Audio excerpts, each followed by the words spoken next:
दोस्तों, दुनिया का सबसे बड़ा जंगल यानी अमेज़न रहस्यों से भरा हुआ है। इसमें सब कुछ है, फिर चाहे वो खूबसूरत झरने हो, खतरनाक जानवर, नदी हो या फिर नदी में मौजूद गुलाबी डॉल्फिन, वो अपने आप में एक दुनिया है। आपने अब तक ऐसे कई वीडियोस देखे होंगे जिसमें लोग अमेज़न फॉरेस्ट की बात करते हैं, वहाँ मौजूद रहस्यमयी पेड़ों की बात करते हैं, खतरनाक जहरीले जीवों की बात करते हैं। लेकिन हम आज एक ऐसी चीज की बात करेंगे जो वहाँ मौजूद नहीं है। आज की इस वीडियो में हम बात करेंगे पुल की और बताएंगे कि आखिर ऐसा क्यों है कि इतनी एडवांस टेक्नोलॉजी होने के बावजूद भी हम अमेज़न नदी पर पुल नहीं बना पाए। दोस्तों, हम मशीन और आर्टिफिशियल इंटेलिजेंस के युग में जी रहे हैं। एक से एक बड़ी पहाड़ों और नदियों पर पुल और हाईवेज बनाए जा रहे हैं, लेकिन ऐसा क्यों है कि हम अमेज़न नदी पर अभी तक पुल नहीं बना पाए? इसकी कई वजह है। सबसे पहले समझते हैं कि अमेज़न नदी क्या है और कैसी है। दोस्तों, अमेज़न दुनिया की सबसे बड़ा रेन फॉरेस्ट है, जिसका एरिया 70 लाख वर्ग किलोमीटर से भी ज्यादा है।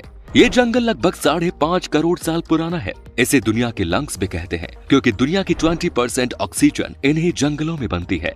इसी जंगल के अंदर से बहती है अमेज़न नदी। अमेज़न नदी दुनिया की सबसे ज्यादा फैली हुई नदी है, जिसकी लंबाई 6200 से 7000 किलोमीटर है। ये नदी पेरू के एंडीज पर्वतमाला से निकलती है और ब्राजील से होकर गुजरती है। आयतन के हिसाब से अमेज़न नदी दुनिया की सबसे बड़ी नदी है, जबकि लंबाई के हिसाब से ये नील नदी के बाद दुनिया की दूसरी सबसे बड़ी नदी है। लेकिन ब्राजील सरकार की रिपोर्ट के मुताबिक ये नील से भी बड़ी है और दुनिया की सबसे बड़ी नदी है। सरकार के मुताबिक ये नदी 6800 किलोमीटर लंबी है, जबकि नील नदी की लंबाई 6650 किलोमीटर है। अमेज़न नदी ब्राजील, पेरू, बोलिविया, कोलंबिया और इक्वाडोर से होकर बहती है।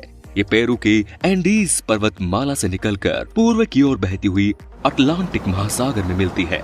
अमेज़न की 1100 से अधिक सहायक नदियां हैं, जिनमें से 12 नदियों की लंबाई 1500 किलोमीटर है। इसके अलावा दुनिया के समुद्रों में जितना मीठा पानी जाता है, उसमें अमेज़न का योगदान 20% है। अमेज़न के किनारों पर 9 देशों के लगभग 3 करोड़ लोग बसते हैं। ये देश है Brazil, Bolivia, Peru, Ecuador, Colombia, Venezuela, Guyana, French Guiana और सूरीनाम, जिनमें 2/3 आबादी ब्राजील के लोगों की है।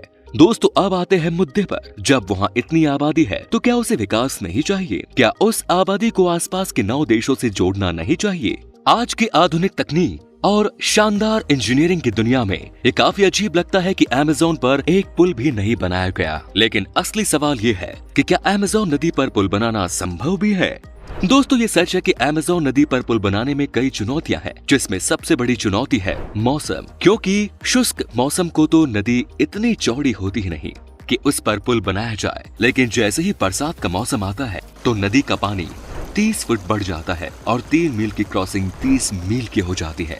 अब आप सोच रहे होंगे कि इसमें नया क्या है? बरसात के मौसम में हर नदी बढ़ जाती है, लेकिन अमेज़न नदी के साथ दिक्कत ये है कि यहाँ जब बरसात होती है तो ये अनुमान कोई नहीं लगा सकता कि कौन सा किनारा बचेगा और कौन सा डूबेगा। तो ऐसे में सबसे बड़ी दिक्कत तो ये है कि आखिर पुल बने तो बने कहाँ?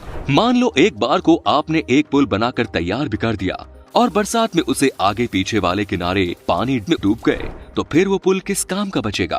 दोस्तों, यहाँ एक और फैक्टर भी है। अमेज़न नदी के किनारों की जमीन बहुत ही नर्म मिट्टी की बनी हुई है, जो कि लगातार पानी से कम ज्यादा होती रहती है। इसके अलावा नदी में मलबे और पानी वाली घास और वनस्पतियों के छोटे छोटे द्वीप भी बने हुए हैं। हालांकि आज की आधुनिक तकनीक के साथ इन चुनौतियों को पार करना असंभव नहीं। तो अमेज़न पर कोई पुल क्यों नहीं है? साफ साफ कहे तो ऐसा इसलिए क्योंकि वहाँ पुल की जरूरत ही नहीं। जी हाँ, ऐसा इसलिए क्योंकि एक तो यहाँ की जो आबादी है वो काफी फैली हुई है और यहाँ सड़कें बेहद कम है, या फिर यूँ कहे कि ना के बराबर है, और वो नदी ही इन लोगों का हाईवे है। इसीलिए यहाँ के लोग अपने ट्रैवल के लिए कार और बाइक से ज्यादा बोट और फेरी पसंद करते हैं। हालांकि ऐसा नहीं है कि यहाँ कभी पुल बना ही नहीं। अमेज़न की सबसे बड़ी सहायक नदी निग्रो में 2010 में एक 2 मील लंबा केबल ब्रिज बनाया गया था, जो ब्राजील के मनोस और इरानडुबा शहरों को जोड़ता है। इस पुल से दोनों शहरों के लोग काफी खुश थे। वैसे ये पुल अमेज़न के मेन रीजन में नहीं था, लेकिन उस तरह ये एक पॉजिटिव कदम जरूर था। लेकिन इस पुल ने जहां एक तरफ दुनिया को हैरान किया, वहीं दूसरी तरफ एनवायरमेंटलिस्ट्स को निराश भी किया। उनका ये मानना था कि पुल के साथ साथ जंगल में विकास पहुंचेगा, जिससे जंगल में पेड़ कटेंगे और पानी भी प्रदूषित हो जाएगा और हमने आपको शुरू में बताया कि अमेज़न जंगल दुनिया को 20% साफ हवा देते हैं और अमेज़न नदी दुनिया का 20% साफ पानी देती है। इससे वो दोनों ही खराब हो जाएगा। तो दोस्तों, अब आप समझ गए कि क्यों अमेज़न नदी पर आज तक पुल नहीं बना है। अगर अब भी आपके पास कोई सवाल बच गया तो हमें कमेंट्स करके जरूर बताएं और अगर आपको वीडियो पसंद आया तो वीडियो को लाइक शेयर जरूर